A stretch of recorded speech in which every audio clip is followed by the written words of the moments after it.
आज चाहिँ हामी यस भिडियोमा कुनै पनि घडीको समयलाई पानीमा हेर्दा कस्तो आकृति देखिन्छ त्यसको सोलुसन लिएर आएको छु। ल अब सुरु गरौँ है त। पानीमा हेर्दाखेरि भनेर प्रश्न सोधो भने चाहिँ हामी त्यसमा 18 बजेर 30 मिनेटबाट घटाउनु पर्दछ।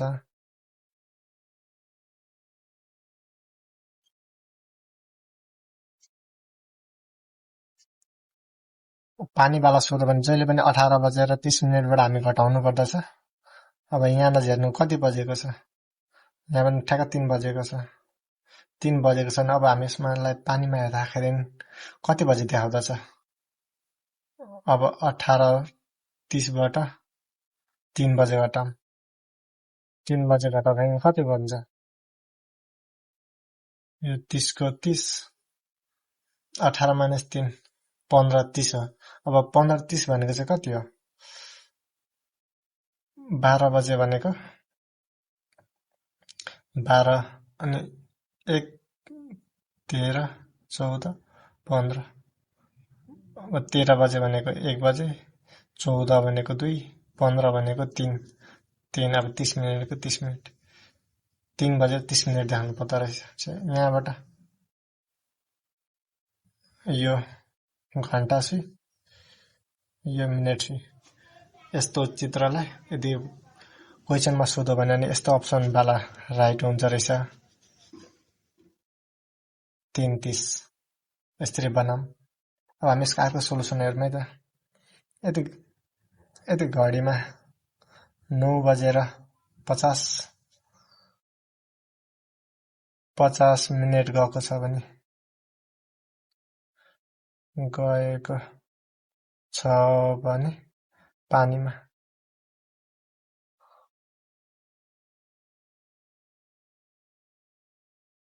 पानीमा कस्तो आकृति देखिन्छ।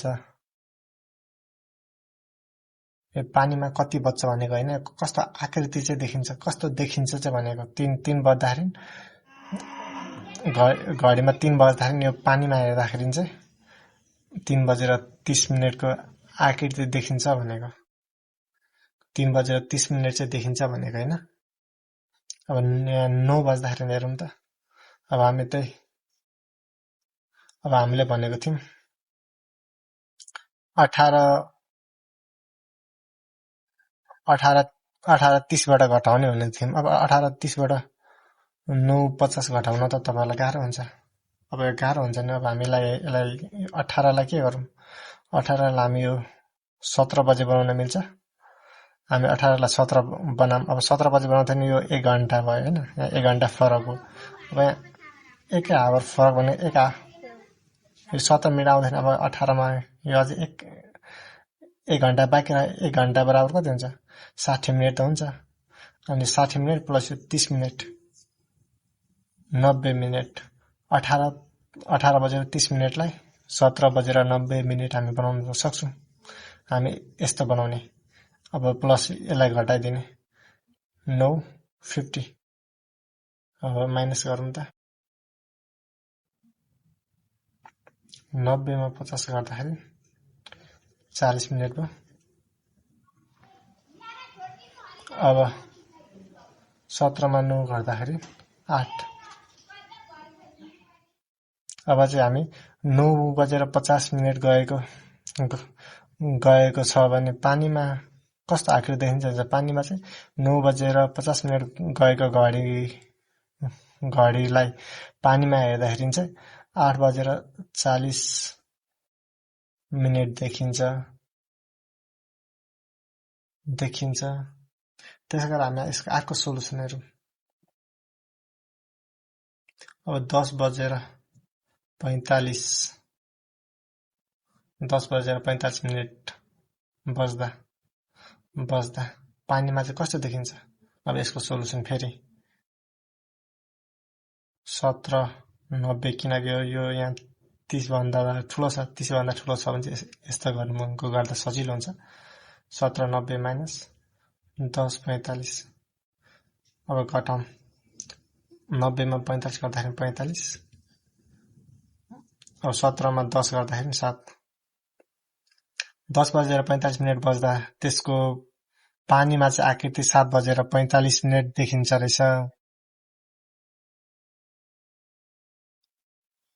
अब हामी अर्को पनि हेरौँ। 7:10 बज्दाखेरि चाहिँ पानीमा कस्तो आकृति देखिन्छ। अब यो 30 भन्दा त यो 18:30 अब 30 मिनेट भन्दा त यो सानो छ। यो मिनेट यो सानो छ भने हामी यो 17बाट गरिरहनु पर्दैन, यसबाटै गर्दा राम्रो। 18:30 बाट 7:10 गर्दाखेरि यो 20 मिनेट बाँकी रह्यो। 20 मिनेट। अब यो 18 मा 7 गर्दाखेरि कति बाँकी रह्यो? 11 11:20 देखिन्छ हैन। तपाई यतिबाट गर्दा नि मिल्छ, तर यतिबाट गर्दाखेरि हेर्नु त, यतिबाट गर्दा 7:10 गर्दाखेरि यहाँ 80 मिनेट आयो। अब यो 17 मा 7 गर्दा नि 10 भयो। अब 10:80 यहाँ 11:20। अब यो मिलेन भन्नु होला कसैले। अब यो यहाँ हेर्न सक्नुहुन्छ, यो 60 मिनेट बराबर 1 घण्टा हुन्छ। अब 60 मिनेट बराबर 1 आवर हुन्छ। अब यो 60 मिनेटलाई यता कन्भर्ट गरौँ। 10 + 1 11। अब 60 मिनेट आइसकेको छैन। अब 20 मिनेट बाँकी रह्यो। यहाँ 20 मिनेट बाँकी रह्यो। अनि 20 मिनेटको 20 मिनेट 11:20 यो मिल्छ। त्यस्तै गरी हामी अर्को हेरौँ।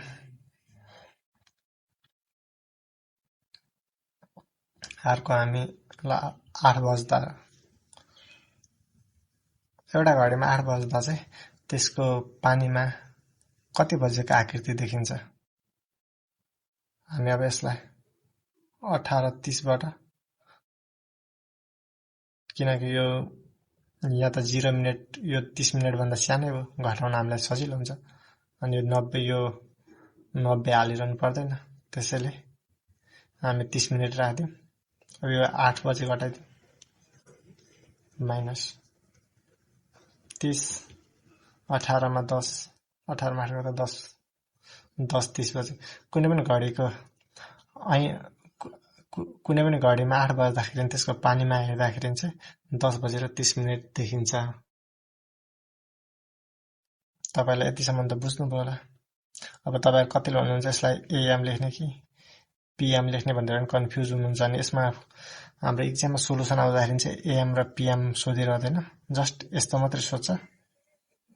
अप्सनमा यस्तो टाइम अप्सनमा यस्तो अप्सन मात्रै दिएको हुन्छ। तपाई AM PM दिइरहेको हुँदैन।